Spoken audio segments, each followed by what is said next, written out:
Subscribe कीजिए हमारे YouTube channel नाते रजा को और बेल आइकन को प्रेस कीजिए जिससे आपको हर रोज न्यू वीडियो की नोटिफिकेशन। सब्सक्राइब मेरे आका सल्लल्लाहु अलैहि वसल्लम के दीवानों, मेरा रब जिसने बद्र में मदद की, जिसने ओहद में मदद की, जिसने खंदक में मदद की, जिसने खैबर में मदद की, जिसने आग में जाने वाले इब्राहिम की मदद की, जिसने बीमार होने वाले अय्यूब की मदद की, जिसने जनाब यूसुफ को मिस्र के कैद खाने से निकाल करके मिस्र के तख्त ताज अता फरमाए, अल्लाह ने उनकी भी मदद फरमाई। ये सब सच्चाई है, हकीकत है, मगर याद रखो अल्लाह की मदद यूं ही नहीं आती। अल्लाह की मदद यूं ही नहीं आती। अल्लाह की मदद जो है वो डिपेंड करती है कुछ शराइत पर। अल्लाह की मदद जो है डिपेंड करती है कुछ मामलात पर, कुछ निकात पर। कुदरत की तरफ से ऐलान होता है, अगर तुम ये करोगे तो हम तुम्हारी मदद करेंगे। अब अगर अल्लाह की मदद चाहते हो तो आसमानों की तरफ हसरत से नजर उठाने की जरूरत नहीं है। कुरान मुकद्दस में कंडीशन लगाई, अगर गलबा चाहते हो, अल्लाह की मदद चाहते हो, अल्लाह की नुसरत चाहते हो, अल्लाह की इमदाद चाहते हो, तो कुरान कहता है वला तहीनु वला तहज़नु, घबराने की जरूरत नहीं है, मायूस होने की जरूरत नहीं है, गम करने की जरूरत नहीं है। अगर तुम गलबा चाहते हो खुदा की मदद के साथ, वअंतुमुल आलऊन, तुम ही बुलंद रहोगे, तुम ही गलबा पाओगे। बुलंदी तुम्हारा मुकद्दर है, उरूज तुम्हारा मुकद्दर है। बस कंडीशन एक है, इन कुंतुम मोमिनीन, तुम मोमिन हो जाओ। अल्लाह की मदद को अभी उतरते हुए देख सकते हैं। सुभान अल्लाह, सुभान अल्लाह, सुभान अल्लाह की मदद के लिए, अल्लाह की मदद के लिए मोमिन होना जरूरी है। अल्लाह ने मोमिन की मदद की, अल्लाह ने कहीं भी काफिरों की मदद नहीं की, अल्लाह ने कहीं भी मुनाफिकों की मदद नहीं की, अल्लाह ने कहीं भी दीन का मजाक उड़ाने वालों की मदद नहीं की। आप देख लें, नमरूद काफिर था, इब्राहिम मोमिन थे, मदद इब्राहिम के साथ है। इसी तरीके से अबू जहल काफिर था, सिद्दीक अकबर मोमिन थे, अल्लाह की मदद अबू बकर के साथ है। इसी तरीके से अल्लाह अकबर, फिरौन काफिर था, मूसा मोमिन थे और उनकी पूरी कौम जो है तो अल्लाह ने उनके लिए दरिया में रास्ते पैदा फरमा दिए। बहुत लंबी चौड़ी मैं तमहीद की तरफ जाने की बजाय अब पता चला मोमिन के लिए मदद आती है, गैर मोमिन के लिए मदद नहीं आती। अब मैं आपसे पूछना चाहता हूं, अल्लाह की मदद तलब करने वालों, खुदा की इमदाद के तालिबों, क्या हम मोमिन हैं? क्या हम मोमिन हैं? क्या हम वो मोमिन हैं जिनकी मदद आए, जिन पर नारे नमरूद गुलजार हो जाए? हालांकि वो तो ऐसा मोमिन था जिसके ईमान की गवाही कुरान दे रहा। अबुल अंबिया, उनकी तरह कोई क्या मोमिन हो सकता है? लेकिन दर्जे में कहीं ना कहीं तो आपको बात करनी पड़ेगी। हम अंबिया की बराबरी की बात नहीं करते, लेकिन क्या हम मोमिन हैं? अब मोमिन किसे कहते हैं वो हम हुजूर से पूछे, मोमिन किसे कहते हैं? बड़ी माजरत के साथ, न मेरा मनसब ये है और न मैं आपको काफिर कहने या किसी को काफिर कहने आया, ये बात कतन नहीं, क्योंकि ना मैं मुफ्ती हूं। ये मनसब तो मुफ्ती का है कि वो किसी पर क्या फतवा लगाता अपने ज़ौक़ के मुताबिक। मैं सूफी मशरब आदमी, मेरा मसलक, मेरा मशरब सूफिया का है, मैं कोई मुफ्ती नहीं। लेकिन एक बात जरूर कहना चाहता हूं, क्योंकि नसीहत और वाज के लिए अपने आप को भी और आपको भी हम दोनों के कटेरे में खड़े करके बात कर रहा हूं। क्या हम मोमिन हैं? अब हुजूर से पूछें, हुजूर मोमिन कौन है? तो अल्लाह के रसूल अलैहिस्सलाम अब मोमिन को बताते, मोमिन कौन है। मैं सिर्फ ये कहने आया हूं, अगर आज मेरी कौम वैसी मोमिन बन जाए जिसे कुरान ने मोमिन कहा, मेरी कौम ऐसी मोमिन बन जाए जिसे हदीस ने मोमिन कहा, ऐसी मोमिन बन जाए जिसे असहाब मोमिन मानते थे, ऐसी मोमिन बन जाए जिसे अहले बैत मोमिन मानते थे। आज भी आसमान से अल्लाह की इज्जत की कसम, अल्लाह के घर में इन अल्लाह वालों के बीच में बैठ करके बोल रहा हूं, खुदा की मदद को आसमान से उतरता हुआ न देखो तो फिर कहना ये वक्त के तागूत, ये वक्त के फिरौन तुम्हारी ठोकरों में ना जाए तो फिर कहना। बस शर्त यह है कि मोमिन बन जाओ। और मोमिन कौन होता है? मेरे आका फरमाते हैं, ला युमिनु अहदुकुम हत्ता अकूना युकाल इन्नहु मजनून। के मोमिन की शान ये है कि जब मोमिन के इश्क़े मुस्तफा को लोग देखते हैं, जब मोमिन की मोहब्बत रसूल को देखते हैं, तो लोग इश्क़े मुस्तफा में उसको इतना गुम पाते हैं कि लोग उसको पागल कहने पे मजबूर हो जाते हैं। आका फरमाते हैं, जब तक तेरे इश्क़े रसूल को देखकर लोग तुझे पागल पागल न कहे, उस वक्त तक के तू मोमिन हो नहीं सकता।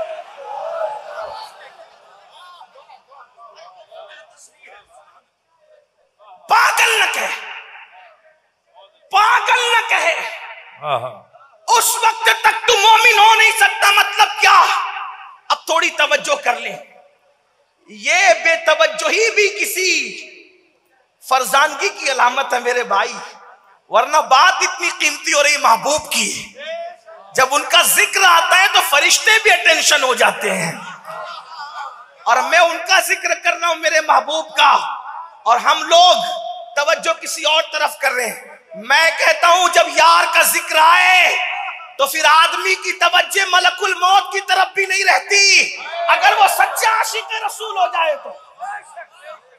आप आने जाने वालों की तरफ मेरे भाई तवज्जो कर रहे हैं। मैं कोई गुस्से वाला आदमी नहीं हूं, मैं सूफी मशरब आदमी हूं। आप चिल्लाएंगे भी तो मैं बोलूंगा, लेकिन इतना जरूर याद रखना, इश्क़े मुस्तफा की सच्ची पहचान ये है, जो उनसे प्यार करने लगता है और ख्याल यार आता है तो आदमी मलकुल मौत की तरफ भी तवज्जो नहीं करता। आप कहेंगे अमीनुल कादरी कैसी बात कर रहा है, मलकुल मौत की तरफ भी तवज्जो नहीं करता।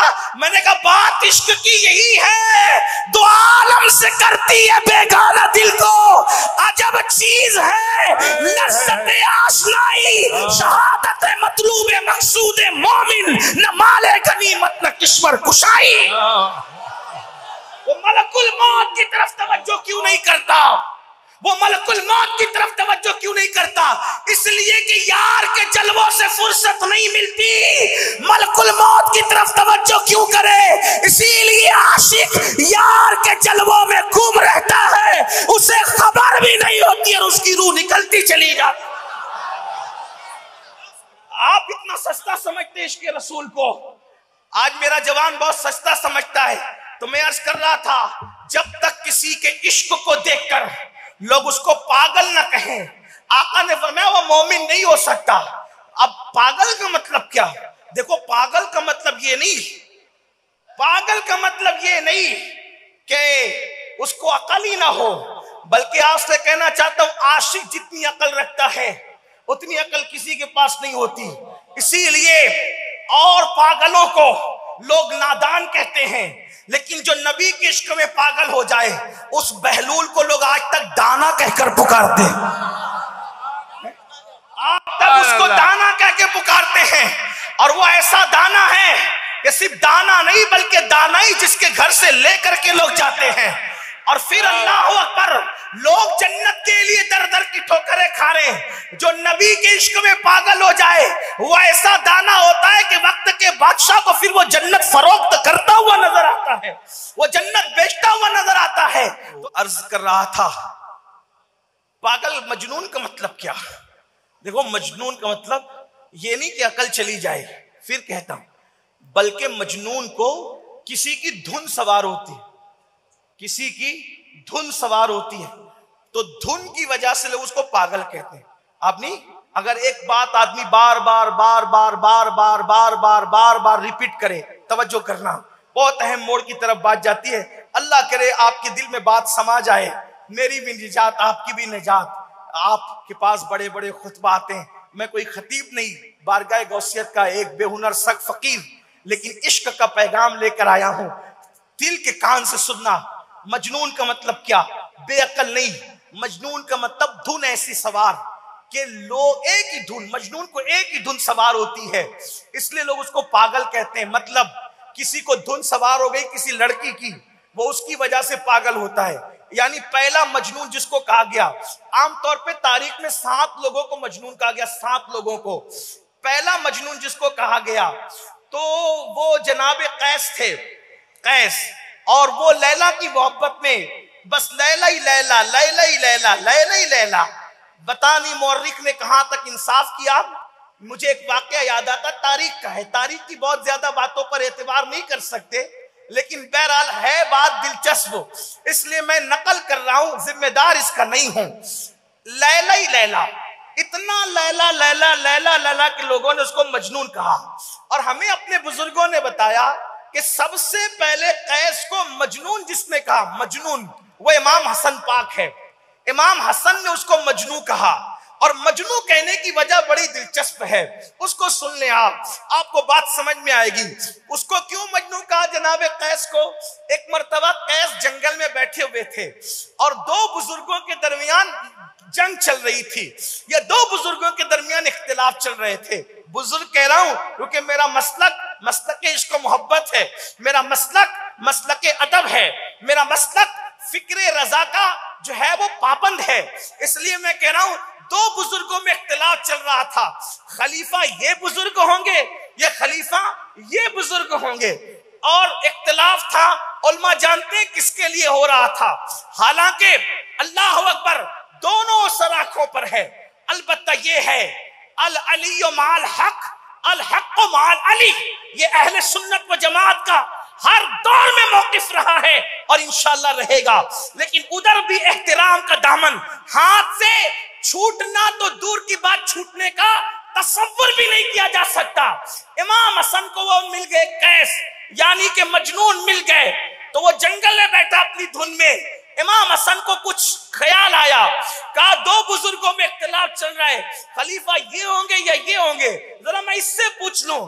तो कहा कि अल्लाह के बंदे, ये जंगल अकेले में तू क्या कर रहा है जंगल के अंदर? उसने कोई बात करने की बजाय इमाम हसन की तरफ देखा और कहा लैला लैला और लैला। आपने, मैं एक बात पूछूं? कहा पूछो। तो कहा कि 2 बुजुर्गों में इख्तिलाफ चल रहा है, खलीफा ये हो कि ये हो, तुम किसको खलीफा चाहते हो? उसने हंस के कहा, एक सरदार खींची, कहा खलीफा तो मेरे लैला को होना चाहिए। तो इमाम हसन ने हंस के कहा, तू तो मजनू है, तू तो मजनू है। मतलब एक धुन में इतना पक्का है, न तुझे ये बुजुर्ग नजर आते हैं, न तुझे ये बुजुर्ग नजर आते हैं, तुझे तो महबूब के सिवा कोई दिखता ही नहीं। ये तारीखी बात थी, इसको छोड़ दे, लेना हो ले ले, छोड़ना हो छोड़ दे। लेकिन अब अपनी अस्ल उन्वान की तरफ आए। मजनू वो कि जो अपने मरकज से, अपने महवर से, अपने महबूब से कभी न हटे, कभी न हटे, उसको मजनू कहते हैं। और हुजूर फरमाते हैं कि उस वक्त तक तू मोमिन नहीं हो सकता जब तक के तेरे इश्क़ मुस्तफा को देखकर लोग तुझे मजनून न कहे। मतलब ये कि तुझे धुन एक सवार हो, एक धुन सवार हो, एक धुन सवार हो, और वो धुन कौन सी हो? रात हो तो आमिना के लाल का जिक्र है, दिन है आमिना के लाल का जिक्र है, सुबह है आमिना के लाल का जिक्र है, शाम है आमिना के लाल का जिक्र है। लोग काबा देखकर इब्राहिम को याद करते हैं, काबा देखकर तुझे इब्राहिम नहीं बल्कि अपना महबूब ही याद आना चाहिए। लोग जमजम को देखकर इस्माइल को याद करते हैं, जमजम देखकर तुझे इस्माइल नहीं बल्कि महबूब ही याद आना चाहिए। लोग जन्नत का जिक्र करते हैं, तू कहे कि मैं जन्नत को लेकर करूं क्या, मुझे तो महबूब चाहिए। महबूब महबूब महबूब महबूब, खुशी हो तो महबूब, गम हो तो महबूब, बेटे की शादी हो तो महबूब, किसी की शहादत हो तो महबूब, बस महबूब के सिवा कुछ सुझाई नहीं देता। ये है पागलपन।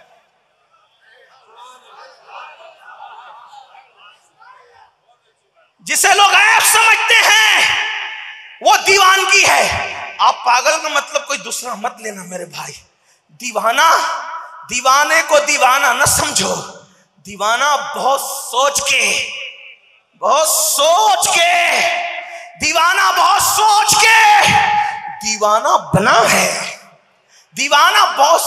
अब आपको बताऊं, महबूब महबूब महबूब, अब आप कहेंगे ऐसा आशिक बनेंगे तब मदद आएगी। मैंने कहा सोचेगा तो मदद आएगी। आसमान की तरफ देखने की जरूरत नहीं, सोचेगा तो मदद आएगी। कहा बदर में आई थी, मैंने कहा सब ऐसे ही थे, देख ले। बद्र में सिद्दीक को देख, उमर इब्ने खत्ताब को देख, बद्र में मौला अली को देख, बद्र में हमजा को देख, साद को देख, सईद को देख, तलहा को देख, जुबैर को देख। अब बताओ उनकी दीवानगी। मुनाफिक उनको दीवाना नहीं, उससे भी नीचे गिरा हुआ लफ्ज कहते थे। कुरान कहता है, तवज्जो करें, वइज़ा क़ील लहुम आमिनू कमा आमना नास। तवज्जो है आपकी, ध्यान है आपका, कुरान की बात कर रहा हूं। वइज़ा क़ील लहुम आमिनू कमा आमना नास कालू अनुमिनु, कालू अनुमिनु कमा आमना सुफहा। अल्लाह फरमाता है, अला इन्नहुम हुमुस सुफहा वलाकिन ला यालमून। अल्लाह फरमा रहा है, और जब उनसे कहा जाता है ईमान लाओ, ईमान लाओ किससे? जो रसूलुल्लाह के हाथ पे मुसलमान हो गए थे, हुजूर के हाथ पे। कौन लोग? अब्दुल्ला इब्ने उबई और उसकी पार्टी के लोग। तो अल्लाह उनसे, कलमा पढ़ने वालों से अल्लाह फरमा रहा है कील लहुम आमिनू, उनसे कहा जाता ईमान लाओ। या अल्लाह वो कलमा पढ़ चुके थे, अब कैसा ईमान लाए? तो कहा कमा आमनन नास, ऐसे ईमान लाओ जैसे लोग ईमान लाए। और ये जो अन्नास की अलीफ है, ये खास करती है तबक़े सहाबा को। अब इसका तर्जुमा ये होगा, उन मुनाफिकों को कहा जाता है कि ईमान लाओ ऐसे जैसे मेरे नबी के सहाबा ईमान लाए, जैसे अबू बकर ईमान लाए, जैसे उमर ईमान लाए, जैसे उस्मान ईमान लाए, जैसे अली ईमान लाए, जैसे साद ईमान लाए, जैसे सईद ईमान लाए। आप कहेंगे इनके तरह ईमान लाओ, तो इनके ईमान में क्या था? अब्दुल्ला इब्ने उबई भी नमाज पढ़ता था, सिद्दीक अकबर भी पढ़ते थे। दोनों के ईमान में फर्क क्या था? तो फर्क ये था, अब्दुल्ला इब्ने उबई सिर्फ नमाजी था और वो भी दिखावे का, लेकिन अबू बकर नामे मोहम्मद पे अंगूठा भी चूम लेते थे। ये फर्क था। फर्क समझ में आता है? मुनीरुल ऐन का हवाला दे रहा हूं आपके सामने। वो सिद्दीक अंगूठा चूमते थे नामे मोहम्मद पर। अली हुजूर के थूक को जमीन पे गिरने नहीं देते थे, उठाकर अपने मुंह पे मलते थे। जिस अली को कर्रमल्लाहु वजहुल करीम लोग कहते हैं, वो अली अपने चेहरे को जगमगाने के लिए कोई गाज़े हुस्न नहीं मलते थे। आज की तरह कोई फेस वॉश वहां नहीं था। अली ने जो चेहरा चमकाया था, वो लुआब मुस्तफा लेकर अपने मुंह पे मल के चमकाया था। हुजूर अलैहिस्सलाम गुस्ल करे, हुजूर अलैहिस्सलाम वुजू करते थे तो सहाबा वुजू के पानी को मुंह पे लेते थे, सीने पे मलते थे। तो मुनाफिकीन कहते थे ये तो सफी लोग हैं, ये लोग बेवकूफ लोग हैं, बेवकूफ। अरे कोई इंसान भी किसी इंसान का थूक अपने मुंह पे लगाता है? कोई इंसान भी किसी इंसान का वुजू का पानी अपने चेहरे पे मलता है? ये तो ये बेवकूफ लोग हैं। सफी का मतलब होता है बेवकूफ, और उसकी जमा सुफहा है। तो अल्लाह फरमाता है ईमान लाओ मेरे महबूब के सहाबा की तरह। तो वो मुनाफिकीन क्या जवाब देते थे? कमा आमन सुफहा, क्या हम इन बेवकूफों की तरह ईमान लाए, इन पागलों की तरह ईमान लाए? अल्लाह ने जवाब दिया, अला इन्नहुम मुस्सफाहा, बल्कि वो पागल और बेवकूफ नहीं है, बेवकूफ तो तुम लोग हो। इसलिए कि तुम खुदा का सजदा मजबूरी में करते हो, लेकिन मेरे महबूब से प्यार कब करते हो? प्यार करने वाले तो ये लोग हैं जो नबी के वुजू का पानी अपने चेहरे पे मलते हैं, अपने सीने पे मलते हैं, अपनी आंखों से लगाते हैं। रसूलुल्लाह के लिए अपने बाप को किसी ने छोड़ा, अपने भाई को किसी ने छोड़ा, अपने खानदान को किसी ने छोड़ा, ये वो लोग हैं तो उनका ईमान मेयार ईमान करार दिया गया, उनका ईमान ईमान की कबूलियत की जान करार दिया गया। अब पता चला कि हर वक्त में सच्चे ईमान वालों को किसी ने बेवकूफ कहा, किसी ने पागल कहा, तो एक धुन सवार होनी चाहिए हुजूर की। अब मैं आपसे एक सवाल पूछता हूं, अल्लाह की मदद के मुतलाशियों, क्या हुजूर की धुन हम पर ऐसी सवार है, क्या ऐसी धुन सवार है कि लोग हमें पागल कहें? नहीं, बल्कि हमें तो हुजूर 24 घंटे तक कभी याद भी नहीं आते, कभी याद भी नहीं आते, बल्कि 24 घंटे तो मैं कह रहा हूं कई दिन तक हुजूर हमें याद नहीं आते।